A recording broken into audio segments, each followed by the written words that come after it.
If you're going to reload, reload with the best. Why do I choose Hornady's ELD-X bullet? Well, quite simply, it's the best. Hornady's ELD-X bullet, it's match accurate, and it's been tested with Doppler radar. It's confirmed best in BC in its class because of this little thing right here, the heat shield tip. And that Doppler radar showed that this tip in most other bullets deforms in flight because of intense heat. But the heat shield tip doesn't deform. That means got a higher BC, flies more aerodynamically, and is more accurate. That's a bonus right there when you're reloading. But you also have controlled weight expansion.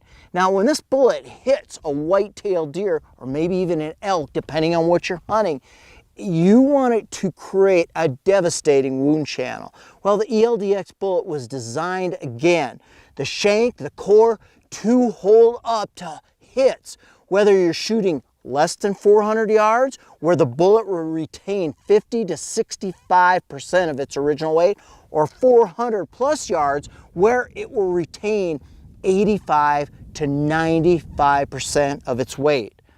When you're reloading, is there really another option than Hornady's ELD-X bullet? I don't think so.